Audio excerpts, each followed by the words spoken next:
Hi, Steve here, and a happy new year to you. I think 2011 is going to be a great year in woodworking in general, and hopefully it's going to be a great year here in the Down To Earth Woodworking shop as well. We're going to have some exciting projects, but there's also going to be some big changes in the shop itself, but more about that later. Did you make your New Year's resolutions? I'll share with you a couple of resolutions I made as far as woodworking. Number one, I want to stick with what I do and what I know to some extent. I want to do what I do best, but I want to make sure that every single time I come into the shop, I learn something new. So with that in mind, I thought it would be interesting, for some at least, to take a look at how I noodle out a design. I'm not an engineer and I'm not a draftsman. I can barely draw a straight line with a ruler, as the old saying goes. But ultimately, I get them done. And I get them done by kind of just noodling it out. I suspect a lot of you do that too. So let's take a look at how I'm noodling out the design for this desk a little bit at a time. Remember, I'm going to be building a desk, a credenza, and a bookcase for my home office. I'm starting with the desk because I actually need that first. So let's take a look at how that's going to work. Okay, before you start laughing, I did warn you ahead of time that I really can't draw, but I can sketch a little bit. Basically, I sketch in pencil very lightly because I learned a long time ago that the darker I sketch, the harder it is to erase my mistakes. But I've gone back over this sketch with a pen to make it dark enough so you could see. You can see that from my crude drawing here, basically on this side of the desk, which I'm calling the back, I'm calling the front of the desk the side where I'll be sitting. This is going to be out in the middle of the floor, the part that people will see. I wanted to have an arched stretcher on this side and on the two ends. Basically, I want to carry that arched theme throughout the design. Now, on the operator side of the desk, I'm probably going to put a couple of drawers in. As I mentioned before, I've cut the legs out to size, but I haven't decided yet if I want to taper them, if I want to put some kind of design. I'm kind of leaning towards something like this, which is going to be inlay of maple on the cherry to give it some contrast. But we'll worry about that later. I don't know if you can see this. I'll get it in close. But when I originally thought about this, I was going to make the edge of the top of the desk something like this. The more I thought about it, I decided that this would be better. So I just kind of turned it upside down. But basically, I think that this little upswept edge on the underside of the top of the desk will sort of carry through this sort of arched design that I'm working on. So the question became, how am I going to lay out the mortises and get these arched stretchers exactly the right size? And I decided that what I really needed to do was a full-size drawing. So let me show you how I went about doing that. In order to make a full-size drawing, I needed a full-size something to draw on. MDF is a good answer for that. It's stiff, it's easy to draw on. It's a little difficult for the pencil lines to show up great, but if you can see them, it's good enough. MDF is relatively inexpensive, and while I was at the big box store, I had them rip it down to just a smidge over 30 inches full length. The reason I did that is because I'm going to draw the desk from what I'm calling the back side, or the side where the arched stretcher shows, and I knew that my desk was 30 inches, is going to be 30 inches tall. So I can draw it full size, full length on this sheet of MDF. The first thing that I did was drew in what I knew. I know the leg stock because I've already made it. So I drew in a leg using the factory edge of the MDF as a reference edge. The side they ripped, of course, is not straight. and I drew in the leg and made it exactly the size of my stock. If I ultimately decide to taper the leg, I'll taper it below the stretcher so it really won't matter. I'm just going to draw it in straight right now. For me, designing is starting out with a basic concept, a few dimensions, and then filling in the gaps as I go along. I knew how big I wanted the desk to be. The top, I wanted it to be 76 inches long, 29 inches wide, and 30 inches off the floor when everything is finished. So given those dimensions gave me the placements of the legs because I wanted a 1-inch overhang all the way around. That left 74 inches, 2 inches from 76. So I knew how wide to make the entire frame. And the depth, similarly, 1-inch overhang, 29-inch wide desk, needs to be 27 inches for the frame. So 27 by 74.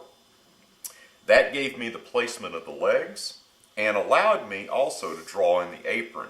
I used a simple golden ratio calculation and worked out a depth for this apron. So I drew in the apron, drew in the legs, drew in the top, and then I had to figure out how I was going to draw this arched apron. So the first thing I did was figure out a starting point for this. Let me see if I can show you that by turning the camera just a little bit.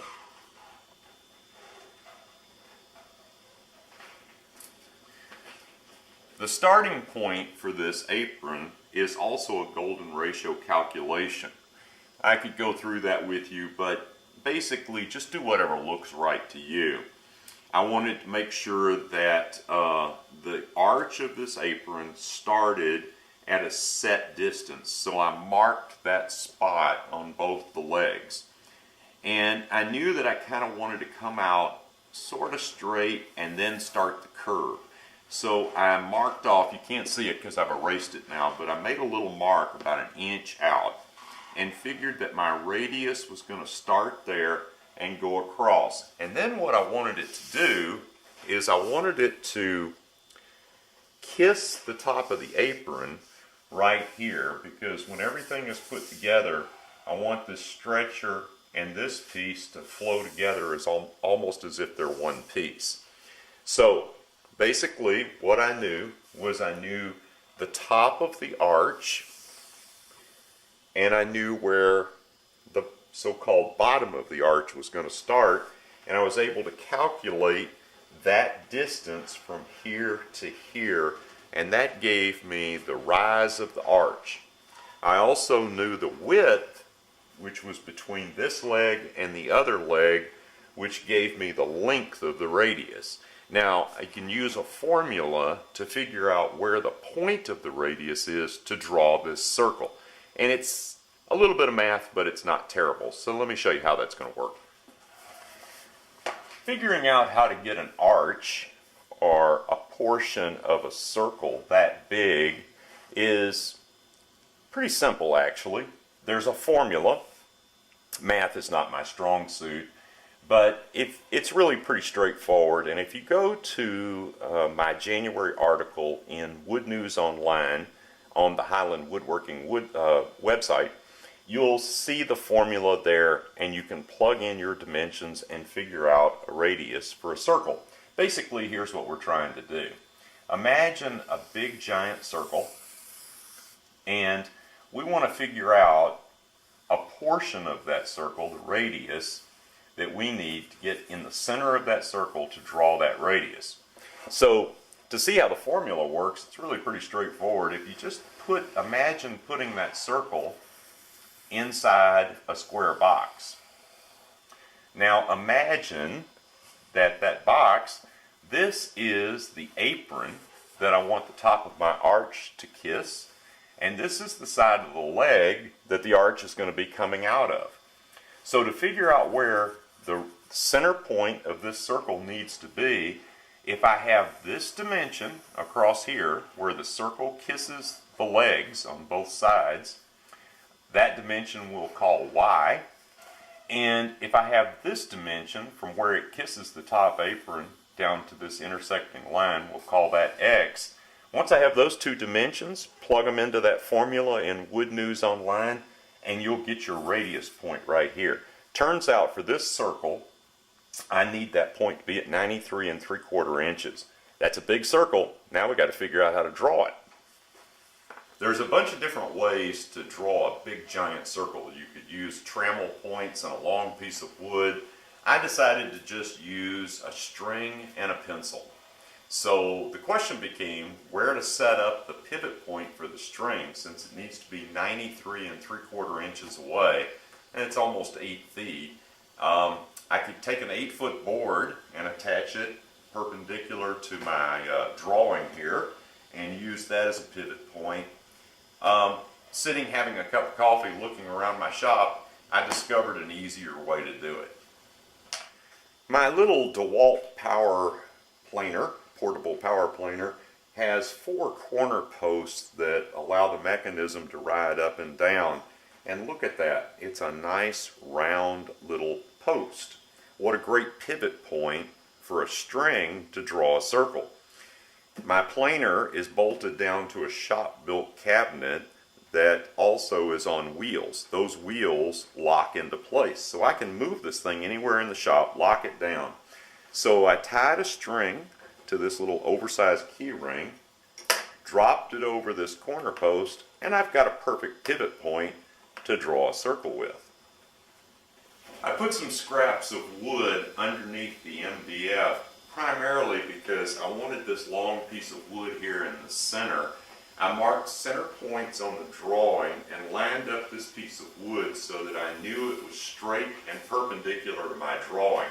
That way I can sight down my line to the pivot point, make sure it's straight, and the arch will be equidistant across the drawing. Now I was able to measure out, get 93 3/4 inches for the pivot point, lock the wheels down, and I'm ready to draw.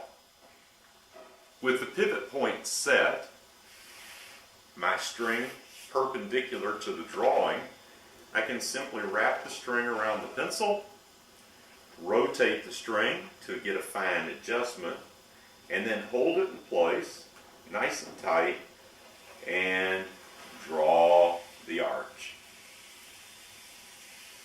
Easy does it. So how did things turn out? I think okay. I even drew in some little squiggly lines to look like wood grain. I have no idea why I did that. Anyway, I now have a template that I can use to cut out the arched stretcher and hopefully get it exactly the right size. On this end of the drawing, I drew in the tenon that I'll be cutting on the end of the stretcher. So whether you build from plans, design as you go, or just wing it like I do, just build something and have fun doing it. Happy New Year from the Down to Earth Woodworking Shop. Thanks for watching. See you next time.